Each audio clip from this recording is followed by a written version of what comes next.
जय हिंद दोस्तों, Gyan Bindu GS academy daily test series में आपका स्वागत करते हैं। दोस्तों, आने वाले बिहार दरोगा के लिए अति महत्वपूर्ण ये वीडियो है 2024 वैकेंसी के लिए। और इतना ही नहीं दोस्तों, Bihar SSC, BSSC, railway, Bihar police के लिए अति महत्वपूर्ण ये टेस्ट सीरीज ये 28 है। चलो पहला क्वेश्चन देखेंगे दोस्तों। पहला क्वेश्चन शुरू करने से पहले आपको बोलेंगे, पहली बार चैनल पर आए होंगे, चैनल को सब्सक्राइब कर लेंगे। इन्फॉर्मेशन वीडियो आप तक मिलता रहेगा। पहला क्वेश्चन दोस्तों पूछा गया है, दीर्घकालीन अनाज नीति का संबंध किस अर्थशास्त्री से है? दीर्घकालीन अनाज नीति का संबंध किस अर्थशास्त्री से रहा है? इसका सही जवाब आपको बताना है। यह अभिजीत सेन से रहा है। अभिजीत सेन का संबंध जो रहा है, यह अर्थशास्त्री थे दोस्तों। इनके द्वारा दीर्घकालीन अनाज नीति का संबंध रहा है अभिजीत सेन का। नेक्स्ट क्वेश्चन की बात करते हैं। दक्षिण एशिया के किस देश ने एकल राष्ट्रीय प्रशंसा को अपने नागरिकों की कुशल क्षेम की सूचकांक के लिए रूप में माना है? ये किसने माना है? इसका सही जवाब दोस्तों हो जाएगा भूटान। एक बार और देखेंगे दोस्तों, दक्षिण एशिया के किस देश ने एकल राष्ट्रीय प्रशंसा को अपने नागरिकों की कुशल क्षेम के सूचकांक के रूप में माना है? ये भूटान माना हुआ है। बी नंबर ऑप्शन इसका सही जवाब है। नेक्स्ट क्वेश्चन की बात करते हैं। 10वीं पंचवर्षीय योजना के दौरान समवृद्धि दर अधिकतम था? किसमें सबसे ज्यादा वृद्धि दर देखा गया था? 10वीं पंचवर्षीय योजना में किसका वृद्धि दर देखा गया था? तो ये आपको दलहन और तिलहन क्षेत्र में 10वीं पंचवर्षीय योजना में वृद्धि देखा गया था। संकल्प परियोजना जुड़ी हुई है। संकल्प परियोजना यह किससे जुड़ा हुआ था? तो ये संकल्प परियोजना जो है किससे जुड़ा हुआ था? तो इसका सही जवाब है एड्स HIV से संबंधित था। संकल्प परियोजना HIV एड्स से संबंधित था संकल्प योजना। मुद्रा का सामान्य अर्थ क्या होता है दोस्तों? मुद्रा का समान अर्थ क्या होता है? ये जो होता है करेंसी तथा मांग जमा राशियां। करेंसी तथा मांग जमा राशियां को समान अर्थ में मुद्रा को बोला जाता है। नेक्स्ट क्वेश्चन की बात करते हैं। भारत में हुए कर सुधार जिस कमेटी की सिफारिश पर आधारित थे, उसके अध्यक्ष कौन थे? कर समिति के सिफारिश को सुधार करने के लिए किसको अध्यक्ष बनाया गया था? यह क्वेश्चन पूछ रहा है। छठा का सही जवाब होगा RJ चलैया जो थे कर सुधार कमेटी के सिफारिश के सुधार करने के लिए RJ चलैया को अध्यक्ष बनाया गया था। नेक्स्ट क्वेश्चन की बात करते हैं। सुपर 301 क्या है दोस्तों? सुपर 301 इसका बताना है। सही जवाब होगा मुक्त व्यापार का अवरोध जो है सुपर 301 मुक्त व्यापार से अवरोध का है। नेक्स्ट क्वेश्चन की बात करते हैं। निम्नलिखित में से वह कौन सा गंगा मेकांग स्वर्ण भूमि सहायक परियोजना का सदस्य नहीं है? तो याद रखें, गंगा मेकांग स्वर्ण भूमि सहायक परियोजना का सदस्य देश नहीं है। कौन सा देश जो है गंगा मेकांग स्वर्ण भूमि सहायक परियोजना का सदस्य नहीं है? तो ये आपको बांग्लादेश दोस्तों नहीं है। आपको गंगा मेकांग स्वर्ण भूमि सहयोग परियोजना का हिस्सा नहीं है। बांग्लादेश नहीं है दोस्तों, बांग्लादेश नहीं है। नेक्स्ट क्वेश्चन की बात करते हैं। भारत में प्रथम उद्योग जिसका विकास हुआ था, तो बताएंगे दोस्तों भारत में प्रथम उद्योग जिसका विकास हुआ था, किसका विकास हुआ था? तो कुटीर उद्योग का विकास हुआ था।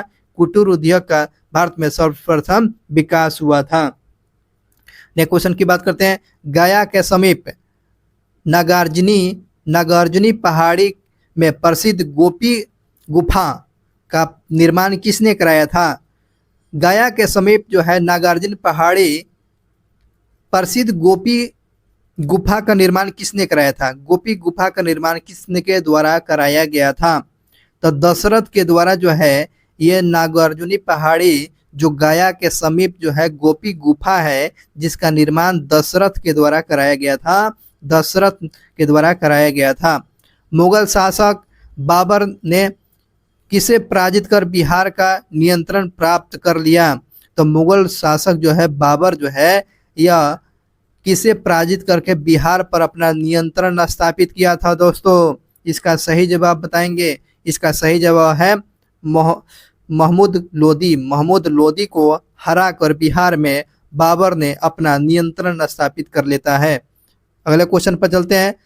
2011 के जनगणना के अनुसार बिहार में पुरुषों की साक्षरता दर पूछ रहा है, तो बिहार में पुरुषों की साक्षरता दर आपको 72.2% है। बिहार में साक्षरता दर बिहार में पुरुषों की 72.2 है। चलिए अगले क्वेश्चन की बात करते हैं। अगला क्वेश्चन पूछा गया है, विश्व की सबसे गहरी झील किस महाद्वीप में स्थित है? तो विश्व की सबसे गहरी झील पूछ रहा है, किस महाद्वीप में स्थित है दोस्तों? इसका सही जवाब होगा एशिया में है। एशिया महाद्वीप में स्थित है। विश्व का सबसे गहरा झील द्वीप जो है एशिया में देखने को मिलता है। अस्तित्व, द्रव्यमान, अस्तित्व, द्रव्यमान और ऊर्जा के सम्मिलित रूप को क्या कहते हैं? इसको क्या कहेंगे? 14 का सही जवाब बताएंगे। ये ब्रह्मांड बोलते हैं। अस्तित्व, द्रव्यमान और ऊर्जा के सम्मिलित रूप को ब्रह्मांड कहा जाता है। क्या कहते हैं दोस्तों? ब्रह्मांड कहा जाता है। निम्नलिखित में से किस राज्य में जनजातीय समुदाय की पहचान नहीं किया गया है? जनजातीय समूह की पहचान किस राज्य में नहीं किया गया है? तो इसका सही जवाब हो जाएगा पंजाब में जो है जनजातीय समूह की पहचान नहीं किया गया है। चलिए सुलेमित करते हैं, इसमें दिवस और तिथि पर चर्चा किया जाए। तो इसमें पहला सुलेमित करते हैं। बाल दिवस आप तो जानते ही हैं 5 सितंबर को मनाया जाता है। शिक्षक दिवस आपको 5 सितंबर को मिलता है। और बाल दिवस 14 नवंबर को मनाया जाता है। बाल दिवस 14 नवंबर को मनाया जाता है। और चिकित्सा दिवस मनाया जाता है दोस्तों 1 जुलाई को चिकित्सा दिवस मनाते हैं। और किसान दिवस को मनाते हैं 23 दिसंबर को किसान दिवस मनाते हैं। चौधरी चरण सिंह के जन्म दिवस पर किसान दिवस मनाते हैं। अगले क्वेश्चन पर चलते हैं। बाघ से पूर्व भारत का राष्ट्रीय पशु क्या था? बाघ से पहले जो है भारत का राष्ट्रीय पशु कौन था? बताइएगा। ये सिंह था, सिंह। बाघ से पहले जो है सिंह राष्ट्रीय पशु था भारत का। एसेज कप का संबंध किस गेम से? एसेज कप का संबंध किस खेल से है? एसेज शब्द जो है, एसेज शब्द किस खेल से संबंधित है? इसका सही जवाब क्रिकेट से। एसेज कप जो है, एसेज शब्द जो है, कप नहीं है, एसेज शब्द जो है किस खेल से संबंधित है? यह क्रिकेट से संबंधित है। निम्नलिखित में से कश्मीर के किस शासक ने जजिया और गौ हत्या को समाप्त किया था? तो कश्मीर के किस शासक जो था जजिया कर और गौ हत्या को समाप्त किया हुआ था? इसका सही जवाब है जैनुद्दीन आबदीन, जिसको कश्मीर का अकबर के नाम से भी जाना जाता है। जैनुद्दीन आबदीन को बोला जाता है जिन्होंने जजिया कर और गौ हत्या को समाप्त किया हुआ था। नेक्स्ट क्वेश्चन की बात करते हैं। निम्नलिखित में से कौन फिरोज शाह तुगलक के नगर कोट अभियान के दौरान, कौन सा अभियान दोस्तों? फिरोज शाह तुगलक के नगर कोट के अभियान के दौरान संग्रहित 300 संस्कृत पुस्तकों का अनुवाद कराया था? देख रहे हैं ना, फिरोज शाह तुगलक के नगर कोट अभियान के दौरान 300 संस्कृत पुस्तकों का अनुवाद कराया हुआ था। इसका सही जवाब है अजुद्दीन खान। अजुद्दीन खान दोस्तों जो था ये फिरोज शाह तुगलक के नगर कोट अभियान के दौरान 300 संस्कृत पुस्तकों का अनुवाद कराया था।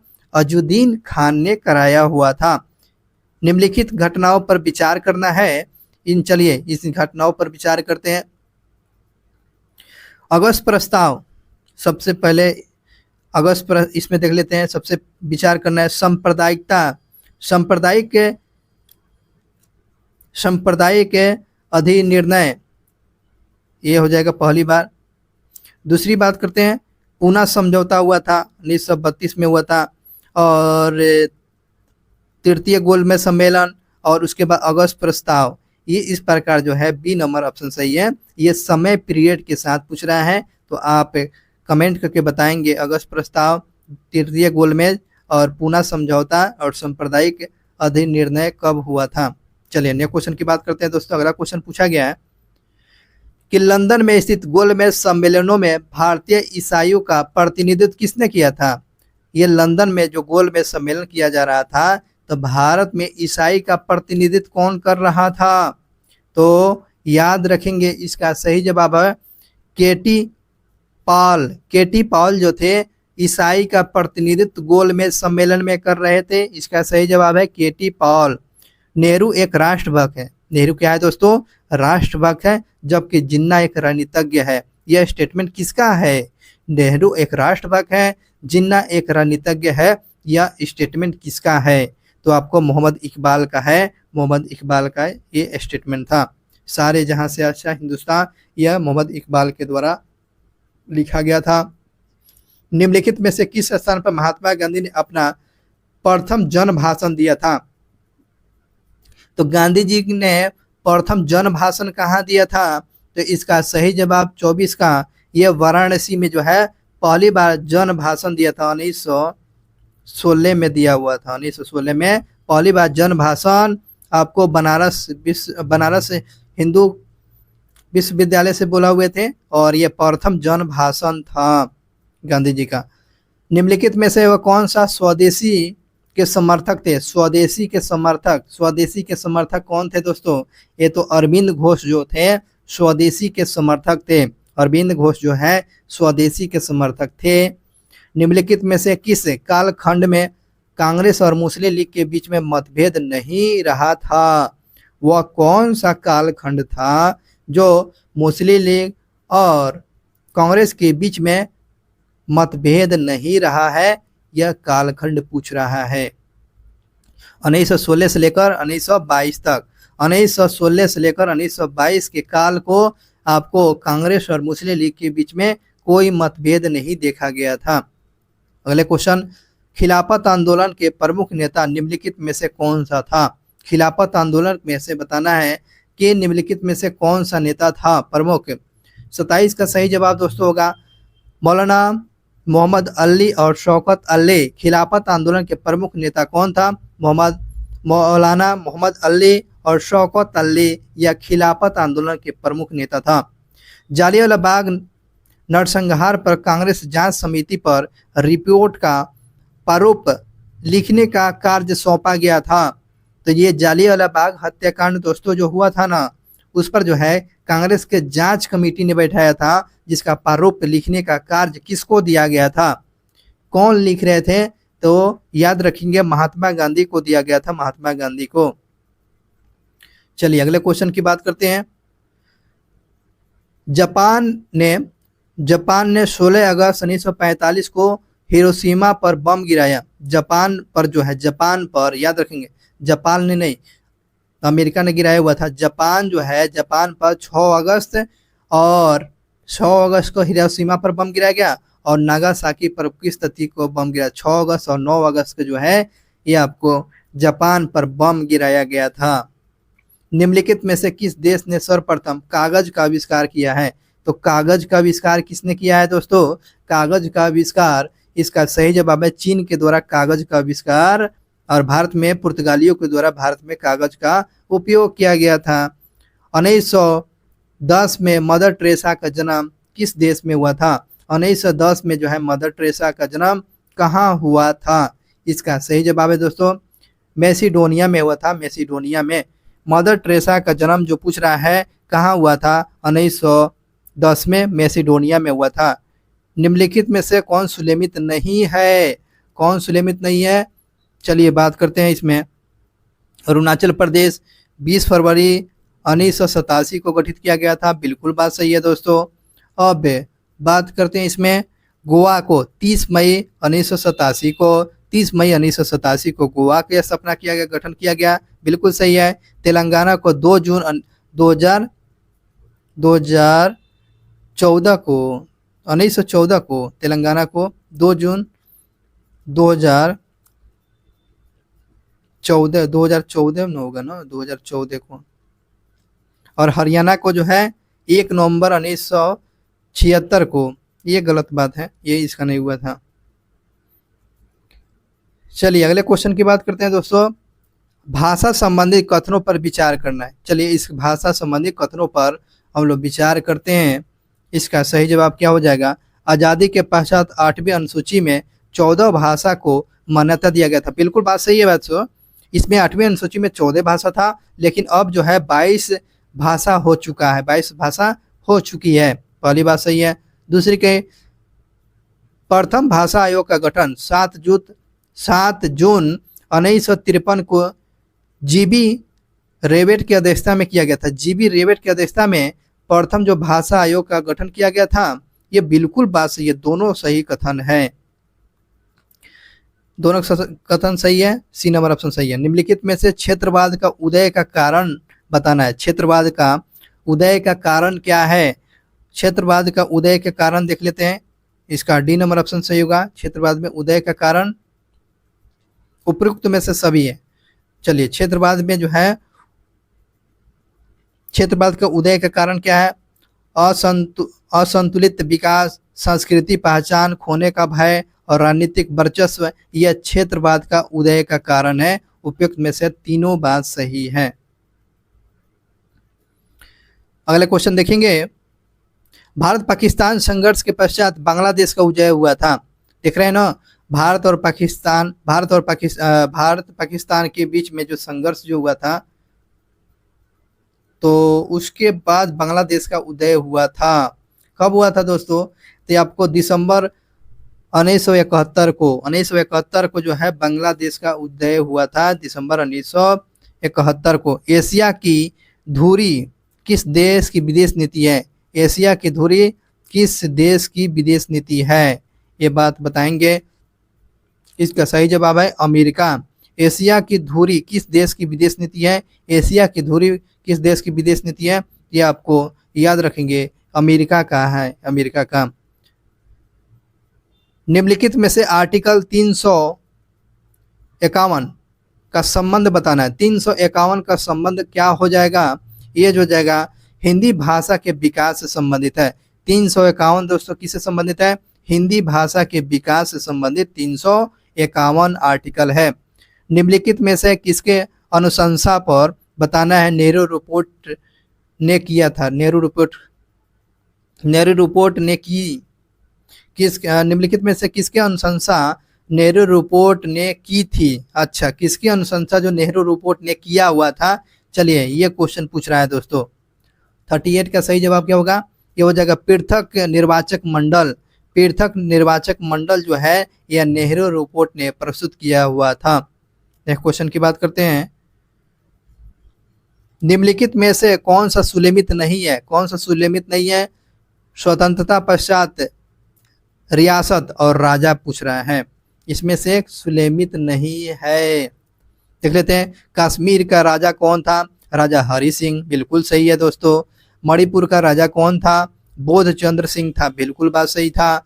भोपाल के राजा हमीदुल्ला खान था, बिल्कुल बात सही है। जूनागढ़ का जो हो जाएगा शाहनवाज खान, ये बिल्कुल गलत है, ये जूनागढ़ का राजा नहीं था। ये तीनों बात सही था, ये बिल्कुल गलत है जूनागढ़ का। निम्नलिखित में से कौन सिंधु घाटी सभ्यता के देन नहीं है? कौन सा जो है सिंधु घाटी सभ्यता का देन नहीं है? तो हो जाएगा इसमें स्वास्तिक तो है ही, उर्वरक के देवी की मूर्ति है, कुबड़ वाला साढ़ है, लेकिन विधि संहिता नहीं है दोस्तों। विधि संहिता ये सिंधु घाटी सभ्यता का देन नहीं है, विधि संहिता नहीं है। डी नंबर ऑप्शन इसमें नहीं होगा। अगले क्वेश्चन की बात करते हैं दोस्तों। दक्षिण भारत में चालुक्य, पल्लव और राष्ट्रकूट और चोलों के समय कौन सा धर्म प्रभावशाली में रहा था? ये जो है दक्षिण भारत में चालुक्य, पल्लव, राष्ट्रकूट और चोल के समय बताना है कौन सा धर्म जो सबसे ज्यादा प्रभावशाली था। यह क्वेश्चन पूछा गया है। तो आपको शैव धर्म जो था, चालुक्य, पल्लव, राष्ट्रकूट और चोलों के समय सबसे ज्यादा धर्म जो अगर प्रभावित था तो आपको शैव धर्म प्रभावितशाली में था।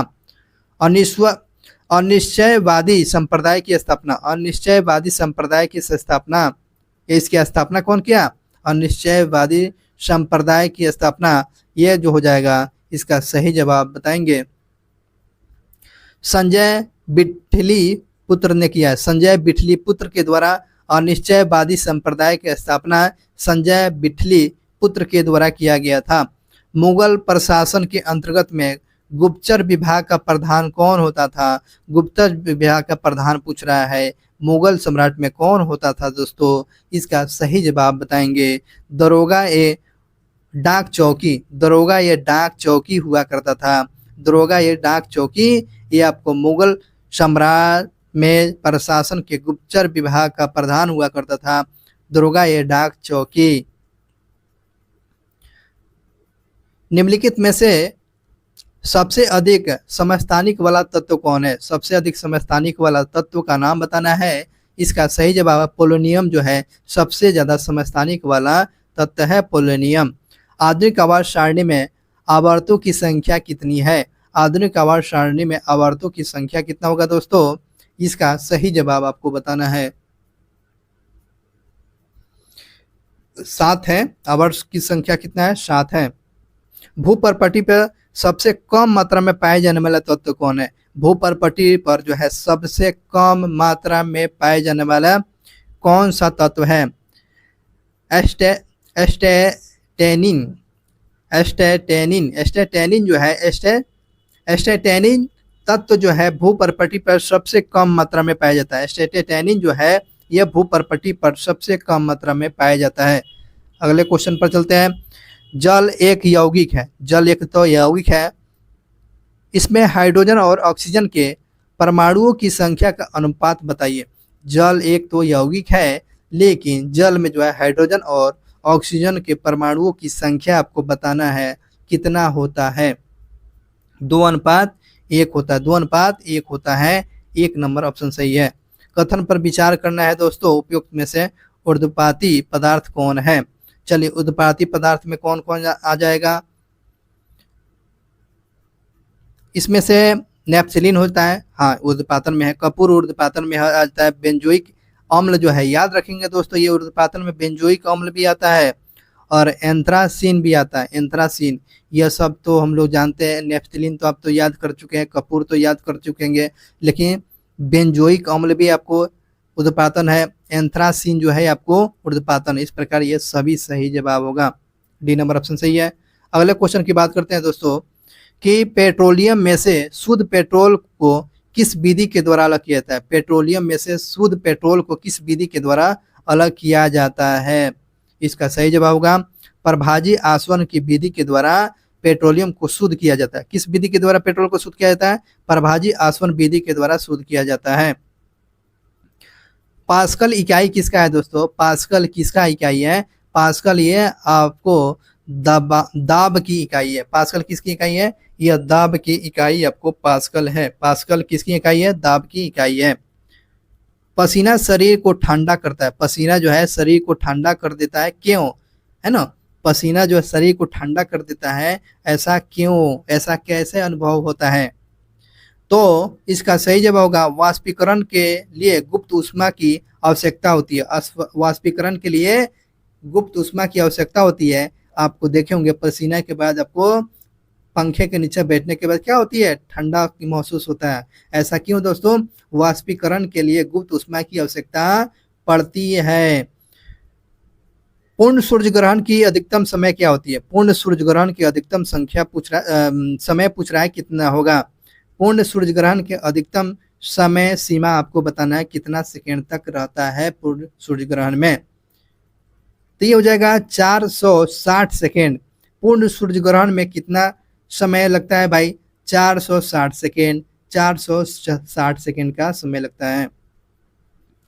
अगले क्वेश्चन की बात करते हैं। जब साबुन का बुलबुला आवेशित किया जाता है, जब साबुन के बुलबुलों को क्या किया जाता है? आवेशित किया जाता है, तब क्या हो जाता है? जब साबुन के बुलबुले को आवेशित किया जाता है तो आपको बताना है क्या होता है? यह फैल जाता है। क्या किया जाएगा? यह फैल जाएगा। निम्नलिखित में से कौन सा एक प्राकृतिक में अनुचुंबकीय है? इसमें बताना है कौन सा अनुचुंबकीय है। अनुचुंबकीय का नाम बताइए। तो ये आपको ऑक्सीजन जो है अनुचुंबकीय है। और से ऑक्सीजन, और से अनुचुंबकीय, याद रखेंगे अनुचुंबकीय ऑक्सीजन है। सुपर कंडक्टर की चालकता कितनी होती है? सुपर कंडक्टर चालकता, सुपर कंडक्टर की चालकता कितनी होती है? 55 का सही जवाब होगा असीमित होती है दोस्तों। सुपर कंप्यूटर की चालकता क्या होती है? असीमित होती है। सुपर कंप्यूटर की चालकता क्या होती है? असीमित होती है। शिकार परभक्षियों या बाधाओं का पता लगाने के लिए चमगादड़ या डॉल्फिन किस परिघटना का उपयोग करता है? तो ये शिकार करना या परिभक्षियों को या बाधा को ऐसा कोई खतरा आ जाता है, चमगादड़ या डॉल्फिन किस परिघटना का उपयोग करेगा दोस्तों? वो कैसे उस चीज को भांप लेता है, यही क्वेश्चन पूछ रहा है। प्रतिध्वनि का निर्धारण से, प्रतिध्वनि जो है ये जो है प्रतिध्वनि के आधार पर ये अपनी बाधा या शिकार को भांप लेता है। कौन? चमगादड़ और डॉल्फिन प्रतिध्वनि के आधार पर। अगले क्वेश्चन की बात करते हैं। थायराइड ग्रंथि से थायरॉक्सिन स्रावित करने के लिए उत्तेजित करने वाला अंतःस्रावित हार्मोन कौन है? थायराइड ग्रंथि से थायरॉक्सिन स्रावित करने के लिए उत्तेजित करने वाला अंतःस्रावित हार्मोन का नाम क्या है? ये हो जाएगा TSH। TSH जो है ये थायराइड जो है ग्रंथि से थायरॉक्सिन स्रावित करने के लिए उत्तेजित करने वाला अंतःस्रावित हार्मोन TSH हार्मोन है। निम्नलिखित में से वो कौन सा रोग कारक काला जर रोग का कारक बनता है? काला जर जो है रोग किसके चलते फैलता है दोस्तों? यह काला जर रोग जो होता है यह प्रोटोजोआ जनित रोग है। काला जर रोग जो है प्रोटोजोआ से फैलने वाला रोग है, इस बात को याद रखेंगे। अगले क्वेश्चन की बात करते हैं। वह पक्षी जो अपने शत्रुओं से बचाने के लिए अपना सर जो है रेत के अंदर घुसा लेता है, तो ऐसा करने वाला कौन सा पक्षी है? ऐसा पक्षी जो है शत्रुमुर्ग जो है जब आपको खतरा देखता है तो अपना सर ही बालू में क्या करता है? अंदर छुपा लेता है शत्रुमुर्ग। वर्धनता वाले व्यक्ति को लाल रंग कैसा दिखाई देगा? वर्धनता जो है वाले रोग को लाल रंग कैसा दिखाई देता है? चलिए ये होता है हरा दिखाई देता है। लाल क्या हो जाएगा? अंधा व्यक्ति को हरा दिखाई देगा। लाल हरा वर्धनता में दिखाई देता है। सूची 1 और सूची 2 को मिलाना है। खोजकर्ता और खोज का किसके द्वारा क्या खोज किया गया था? चलिए बात करते हैं इसमें। जेनर के द्वारा टीका का खोज किया गया था और वाटसन के द्वारा द्विकुंडली सिद्धांत का खोज किया गया था। द्विकुंडली किसने? आपको वाटसन के द्वारा किया गया था। अब बात करते हैं दोस्तों, लैंडस्टीनर के द्वारा ब्लड ग्रुप का खोज किया गया था। लैंडस्टीनर के द्वारा ब्लड ग्रुप का खोज किया गया था। और फ्लेमिंग के द्वारा क्या किया गया था? फ्लेमिंग के द्वारा आपको टीका का खोज किया गया था। याद हो गया? जेनर के द्वारा आपको टीका का खोज किया गया और वाटसन के द्वारा द्विकुंडली मॉडल और कार्ल लैंडस्टीनर के द्वारा ब्लड ग्रुप रुधिर वर्गा और फ्लेमिंग के द्वारा आपको पेंसिलिन का खोज किया गया। पेंसिलिन किसे पे? कॉक से प्राप्त किया जाता है। अगले क्वेश्चन की बात करते हैं। निम्नलिखित में से वो कौन कार्य चिकने अंतःस्रावित अंतःप्रद्रवी जालिका से के द्वारा संपन्न नहीं होता है? एक बार और क्वेश्चन देखेंगे। निम्नलिखित में से कौन सा कार्य चिकने अंतःप्रद्रव जालिका के द्वारा संपन्न नहीं होता है? यह स्मूथ जो है अंतःप्रद्रव जालिका के द्वारा संपन्न नहीं होता है। कौन नहीं होता है? 62 का सही जवाब होगा प्रोटीन का संश्लेषण या चिकना अंतःप्रद्रव जालिका के द्वारा संश्लेषित नहीं होता है। प्रोटीन का संश्लेषण नहीं होता है। ये क्वेश्चन पूछा गया था। क्वेश्चन, हाइड्रोफाइटस में पाए जाने वाले विशेषीकृत डैश न्यूमेटोफॉर्म हाइड्रोफाइटस में पाए जाने वाले विशेषीकृत डैश न्यूमेटोफोर्स, आगे देखते हैं क्या लिखा है, कहलाता है। क्या कहलाता है? 63 का सही जवाब क्या होगा? 63 का सही जवाब हो जाएगा ए नंबर, मूल कहा जाता है इसको, क्या बताया, मूल कहा जाता है, मूल कहा जाएंगे। एक ये ऑप्शन सही है। संसार का छोटा पुष्प का नाम बताइए, संसार के सबसे छोटा पुष्प का नाम क्या है, याद आ रहा है, बोल्फिया है, रेफ्लेसिया सबसे बड़ा है। निम्नलिखित में से धर्म का सबसे महत्वपूर्ण प्रकार्य कौन सा है, तो धर्म का सबसे महत्वपूर्ण कार्य क्या है, धर्म का सबसे महत्वपूर्ण काम क्या है, तो धर्म का प्रमुख काम क्या है, सामाजिक नियंत्रण। धर्म का सबसे महत्वपूर्ण काम क्या है, समाज का नियंत्रण करना, यही धार्मिक का प्रमुख कार्य है धर्म का। मानव समाज के वैज्ञानिक के अध्ययन के लिए सोशियोलॉजी पद का सर्वप्रथम उपयोग किसने किया है, तो सोशियोलॉजी पद का सर्वप्रथम किस वैज्ञानिक ने मानव समाज के अध्ययन करने के लिए किया हुआ था। बहुत ही अच्छा क्वेश्चन है, ये हो जाएगा एम कैम्प्ट ने किया था, एम कैम्प्ट के द्वारा सोशियोलॉजी शब्द का प्रयोग जो किया गया था, एम कैम्प्ट के द्वारा प्रयोग किया गया था। चलिए आगे क्वेश्चन की बात करते हैं। डैश एक प्रकार का मालवेयर है, डैश एक प्रकार का मालवेयर है जिसके अक्सर लेजिटमेंट सॉफ्टवेयर के रूप में छिपाया जाता है। तो क्या छिपाया जाता है दोस्तों, इसका सही जवाब क्या होगा, ए नंबर ऑप्शन से ट्रेजन जो है, ट्रेजन। तो चलिए इसको पढ़ लेते हैं। ट्रेजन एक प्रकार का मालवेयर है, क्या है दोस्तों, ट्रेजन एक प्रकार का मालवेयर है जिसे अक्सर लिजिटमेंट सॉफ्टवेयर के रूप में छिपाया जाता है। ट्रेजन के बारे में पूछा हुआ था, कंप्यूटर से संबंधित क्वेश्चन था। कंप्यूटर प्रोग्रामिंग भाषा में निम्नलिखित में से कौन सी चौथी पीढ़ी का भाषा है, कंप्यूटर प्रोग्रामिंग में जो बताना है चौथी पीढ़ी का भाषा क्या है, SQL है, SQL यह चौथी पीढ़ी की भाषा है, SQL चौथी पीढ़ी की भाषा है। परमाणु ऊर्जा विभाग का प्रबंधन किसके अधीन होता है, परमाणु ऊर्जा विभाग का प्रबंधन किसके अंतर्गत में रहता है, अति महत्वपूर्ण क्वेश्चन है। प्रधानमंत्री कार्यालय के अंतर्गत में परमाणु ऊर्जा प्रबंधन काम करता है। निम्नलिखित में से वह कौन सा कार्य पेड़ पौधे का नहीं है, कौन सा पेड़ पौधे का कार्य नहीं है, क्या पेड़ पौधे का कार्य नहीं है, वायु प्रदूषण करना है दोस्तों, वायु प्रदूषण का भी काम नहीं है, ये वायु प्रदूषण का पेड़ पौधा करता है, बिल्कुल नहीं करता है, यही काम नहीं है।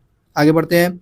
निम्नलिखित में से कौन सा नेशनल पार्क पूर्णतः शीतोष्ण अल्पाइन कटिबंध में स्थित है, निम्नलिखित में से नेशनल पार्क जो है पूर्णतः शीतोष्ण अल्पाइन कटिबंध में स्थित कौन सा है, इसका सब है फूलों की घाटी नेशनल पार्क। फूलों की घाटी जो है ये उत्तराखंड में है, जो आपको पूर्णतः शीतकालीन अल्पाइन कटिबंध में स्थित है, फूलों की घाटी उत्तराखंड में।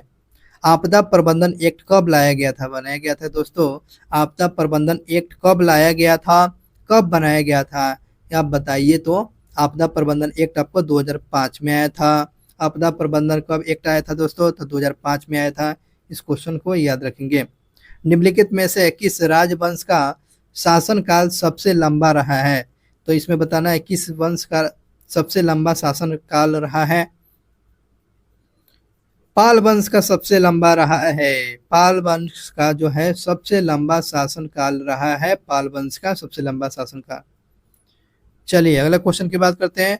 वह कपड़ा कौन सा है जिसे भारत के स्वतंत्रता संग्राम के प्रतीक होने का गौरव प्राप्त हुआ था, वह कपड़ा कौन था जिसे भारतीय स्वतंत्रता संग्राम के प्रतीक में गौरव प्राप्त हुआ था, तो यह खादी का कपड़ा हुआ था। कौन दोस्तों, खादी का कपड़ा। एस्क्वे क्या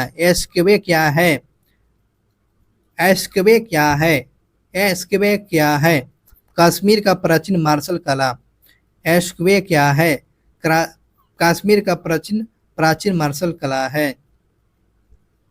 लोसांग त्यौहार जो है कहाँ मनाया जाता है, लोसांग यह सिक्किम में मनाया जाता है। लोसांग त्यौहार कहाँ मनाया जाता है दोस्तों? यह सिक्किम में मनाया जाता है। स्वतंत्र भारत के पहले वित्त मंत्री निम्नलिखित में से कौन थे? तो स्वतंत्र भारत के प्रथम वित्त मंत्री पूछ रहा है आर.के. षष्ठमुखी। आर.के. षष्ठमुखी चिट्ठी, ये आपको ए नंबर ऑप्शन सही है। भारत के प्रथम वित्त मंत्री पूछ रहा है। चलिए अगले क्वेश्चन की बात करते हैं। भारत का सबसे लंबा समुद्री तट का नाम बताइए। भारत का सबसे लंबा समुद्री तट का नाम क्या है? तो आपको मेरिन बीच है, मेरिन बीच। भारत का सबसे लंबा समुद्री तट का नाम मेरिन बीच है, मेरिन बीच है, मेरिन बीच। नेक्स्ट क्वेश्चन, मन्नाडे जो है किस क्षेत्र में भारत की मशहूर इनकी ख्याति थी? मन्नाडे जो है यह इनका संबंध किस क्षेत्र से रहा है? मन्नाडे का, मन्नाडे का संबंध, ये संगीतकार थे। मन्नाडे कौन थे? ये संगीतकार थे। चलिए अगले क्वेश्चन की बात करते हैं। ICC cricket of the year के लिए सर गॉरफील्ड सोबर्स ट्रॉफी जीतने वाले पहले भारतीय खिलाड़ी पूछ रहा है, पहले भारतीय पूछ रहा है। तो प्रथम भारतीय खिलाड़ी कौन बन गए? तो 80 का सही जवाब होगा राहुल द्रविड़। राहुल द्रविड़ को दोस्तों सर गॉरफील्ड सोबर्स ट्रॉफी जीतने वाले प्रथम खिलाड़ी है राहुल द्रविड़ भाई, राहुल द्रविड़। निम्नलिखित बताना है, निम्नलिखित देशों को उनकी राजधानियां को सुनिश्चित करना। चलिए उनकी राजधानियां, देश और राजधानियां उस पर सुनिश्चित करते हैं। चलिए जाम्बिया की राजधानी, जाम्बिया की राजधानी क्या हो जाएगा दोस्तों?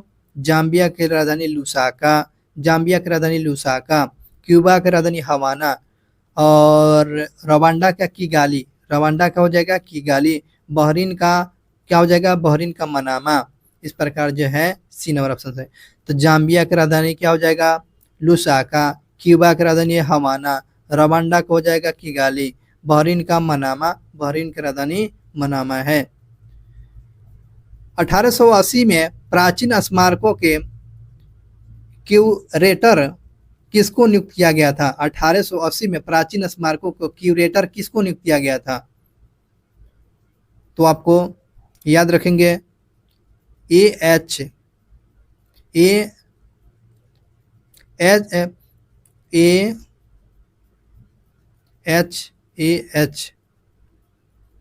कोल को नियुक्त किया गया, कोल को।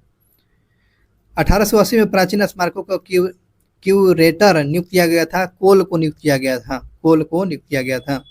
चलिए बात करते हैं दंत कथाओं के संग्रह पंचतंत्र के लेखक कौन है? पंचतंत्र के लेखक कौन है दोस्तों? तो विष्णु शर्मा। पंचतंत्र के लेखक कौन है? ये विष्णु शर्मा है, विष्णु शर्मा। इसमें से सुलेमित की बात करते हैं। अब इन घास के मैदान की वीडियो हम लोग अपलोड किए हुए हैं, आप लोग जाकर देख लीजिएगा। बात करते हैं डाउन घास के मैदान। डाउन घास के मैदान क्या है? तो ऑस्ट्रेलिया में है दोस्तों, बिल्कुल सही है। पार्कलैंड जो है अफ्रीका में, पार्कलैंड जो है अफ्रीका में। कैंपस जो है घास के मैदान ब्राजील में। इस प्रकार ये सभी है।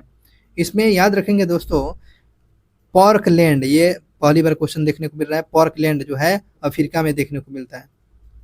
बागवानी कृषि के अंतर्गत नहीं आता है। कौन दोस्तों बागवानी कृषि के अंतर्गत में नहीं आता है? बागवानी कृषि, चावल कहाँ आपने पढ़े हुआ? बागवानी कृषि के अंतर्गत में नहीं आता है, चावल बागवानी कृषि में नहीं आता है।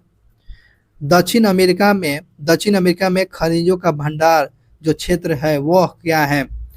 दक्षिण अमेरिका का भंडार क्षेत्र कौन सा है? तो दक्षिण अमेरिका का भंडार क्षेत्र पूछ रहा है, इसका सही क्या होगा? ब्राजील का पठार क्षेत्र। ब्राजील का पठार क्षेत्र जो है दक्षिण अमेरिका का खनिजों के भंडार क्षेत्र जो है ब्राजील का पठार है, ब्राजील का पठार है। निम्नलिखित कथनों पर असत्य बताना है, कौन असत्य है? तो बात करते हैं इसमें, भारत का दक्षिणतम बिंदु को पिग्मेलियन पॉइंट के नाम से जाना जाता था। बिल्कुल बात सही है दोस्तों, पिग्मेलियन पॉइंट के नाम से। और भारत की कुल समुद्री सीमा की लंबाई 7,516.5 किलोमीटर है। बिल्कुल सही बात है, उतना है। पाक जल संधि जो है भारत और श्रीलंका के बीच में, ये पाकिस्तान के बीच में नहीं है, ये गलत बात है। श्रीलंका के बीच में, भारत और श्रीलंका के बीच में, पाकिस्तान के बीच में नहीं है। भारत का दक्षिणतम बिंदु 6 डिग्री 4 मिनट उत्तरी अक्षांश पर अवस्थित है। बिल्कुल सही बात है, भारत का दक्षिणतम बिंदु 6 डिग्री 4 मिनट उत्तरी अक्षांश पर स्थित है। चलिए, इसमें सी नंबर ऑप्शन गलत था। नीसी जो जनजाति है, इंपॉर्टेंट क्वेश्चन है, नीसी जनजाति कहाँ पाई जाती है? कौन सी जनजाति? नीसी जनजाति। चलिए बताइए, तो नीसी जनजाति कहाँ पाई जाती है? तो नीसी, तो अरुण और नीसी, अरुण और नीसी, तो अरुण और नीसी, तो अरुण से अरुणाचल प्रदेश और नीसी हो गया नाम, तो दोनों नाम है, नीसी और अरुण दोनों नाम है। तो नीसी कहाँ रहती है? अरुणाचल प्रदेश में। नीसी कहाँ रहती है? अरुणाचल प्रदेश में। याद हो गया होगा। भारतीय कृषि अनुसंधान परिषद ICAR के अनुसार भारत की लगभग कितनी % भूमि मृदा अपरदन की समस्या से प्रभावित है? ICAR के द्वारा बताइए, तो भारत में लगभग कितने % जो है भूमि अपरदन की समस्या से प्रभावित है?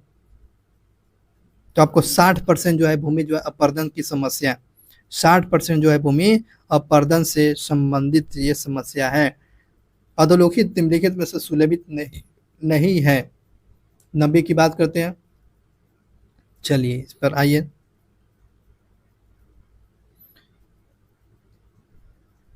कांगेर घाटी बहुत ही इंपॉर्टेंट। कांगेर घाटी राष्ट्रीय उद्यान कहाँ है दोस्तों? ये आपको छत्तीसगढ़ में है। कांगेर घाटी पूछ लेता है तो आपको छत्तीसगढ़ में, नागरहोल कर्नाटक में। नागरहोल राष्ट्रीय उद्यान कहाँ है? कर्नाटक में है। कुतगी वन्य जीव अभयारण्य कहाँ है? तो हिमाचल प्रदेश में। कुतगी वन्य जीव अभयारण्य कहाँ है? तो ये हिमाचल प्रदेश में। सुल्तान राष्ट्रीय पार्क ये आपको राजस्थान में नहीं है, बिल्कुल गलत बात है। इस प्रकार डी ऑप्शन गलत है। सुल्तान राष्ट्रीय पक्षी अभयारण्य बताएंगे उत्तर प्रदेश में है। चलिए बात करते हैं भारत में सोनवर भारत में सोनवर यानी सिल्वर फॉर और हपूथा जिसे जिम्निपर्स देवदार जिसे पाइन बोला जाता है, भोज वृक्ष किस प्रकार के समानता पेड़ है? तो देखें, सोनवार जो हो गया, हपूसा, देवदार का वृक्ष और भोज वृक्ष जो है यह किस प्रकार का पेड़ है? यह क्वेश्चन पूछा गया है। कैसा वृक्ष है? तो ये आपको पर्वतीय वन है, पर्वतीय वन है। ये सब जो है देवदार हो गया, भोज वृक्ष हो गया, सिल्वर फर हो गया, हरपूसा हो गया, ये पर्वतीय वन है, पर्वतीय वन है दोस्तों। अगले क्वेश्चन पर चलते हैं कि भारत के निम्नलिखित राज्यों को उनके वनों के क्षेत्रफल के आरोही क्रम में व्यवस्थित करना है। वनों के क्रम में आपको उसको व्यवस्थित कर दिए तो सबसे पहले अरुणाचल प्रदेश में, ठीक है, उसके बाद छत्तीसगढ़ में, उसके बाद उड़ीसा में, उसके बाद आंध्र प्रदेश में। ये आपको व्यवस्थित क्रम में हो जाएगा। चलिए 92 का हो जाएगा डी नंबर ऑप्शन, ठीक है ना। 12वें का डी नंबर ऑप्शन है। अगले क्वेश्चन पर बात करते हैं। कर्नाटक में ग्रीष्म ऋतु मध्य मार्च और मध्य जून के दौरान तड़ित झंझावाटों के कारण वाली हवा को क्या कहा जाता है? तो तड़ित झंझावाट हवा के आपको कर्नाटक में क्या बोला जाता है? कर्नाटक में इस हवा को क्या बोलेंगे? चेरी ब्लॉसम बोलते हैं। चेरी ब्लॉसम की घटना आपको कहाँ देखने को मिलता है? कर्नाटक में। चेरी ब्लॉसम कर्नाटक में। नेक्स्ट क्वेश्चन, याया तयोसो झील के संदर्भ निम्नलिखित कथनों में से सही बताना है। याया तयोसो झील बात करते हैं, यह लद्दाख में स्थित है। याया तयोसो झील कहाँ है? यह लद्दाख में। इंपॉर्टेंट फैक्ट हो गया। यह जैव विविधता अधिनियम के तहत लद्दाख का प्रथम विरासत है। याया तयोसो झील जैव विविधता में लद्दाख का प्रथम जैव विविधता विरासत में शामिल किया गया है। इसमें पक्षियों का, इसको क्या बोलते हैं? याया तयोसो झील को जो है पक्षियों का स्वर्ग बोला जाता है। किस झील को? याया तयोसो झील को पक्षियों का स्वर्ग बोलते हैं। और ये सतलज नदी के द्वारा सिंचित होते हैं। नहीं, ये सतलज नदी के द्वारा नहीं होता है।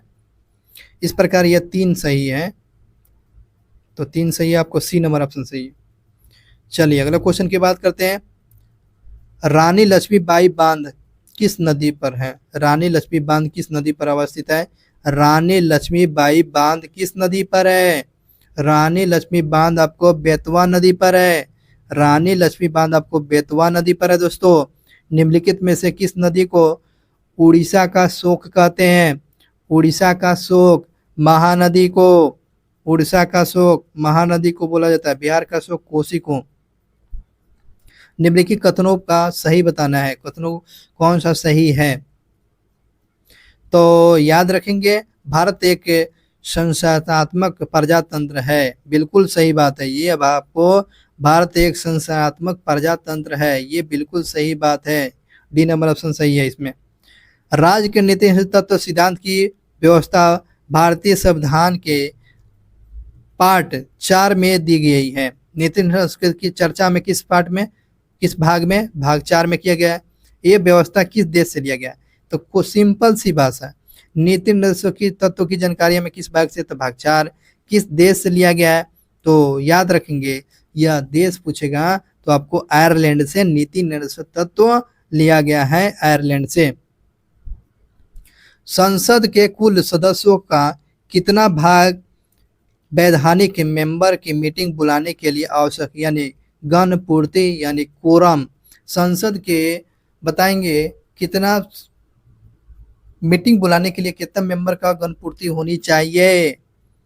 इंपॉर्टेंट क्वेश्चन है। 1/10 भाग, 1/10 भाग जो है संसद के कुल सदस्यों का 1/10 भाग चैम्बर की मीटिंग बुलाने के लिए गणपूर्ति 1/10 होना चाहिए। 1/10 इसका सही जवाब होगा। और आज का सेट नंबर 28 का लास्ट क्वेश्चन, राज्यसभा का विपक्ष के प्रथम नेता पूछ रहा है। राज्यसभा के विपक्ष के प्रथम नेता का नाम बताइए तो, याद है? तो ये हो जाएगा कमलापति त्रिपाठी। कमलापति त्रिपाठी जो है, कमलापति त्रिपाठी राज्यसभा के विपक्ष के नेता थे। और दोस्तों, आने वाले बिहार दरोगा के लिए अति महत्वपूर्ण सेट हम लोग देख रहे थे, ज्ञान बिंदु सेट से। और अगला वीडियो बहुत ही जल्द आएगा। चैनल को सब्सक्राइब कर लीजिएगा ताकि जितने भी आपको सेट हैं सभी आपको करा दिया जाए, ताकि आपको एग्जाम में कोई क्वेश्चन छूट ना पाए। Thank you so much watching for video. Channel पर नए हैं तो चैनल को सब्सक्राइब कर लेंगे और अपने दोस्तों के साथ ज़रूर शेयर करेंगे। हमारे लिए यही मोटिवेशनल होगा। तब तक के लिए जय हिंद। नए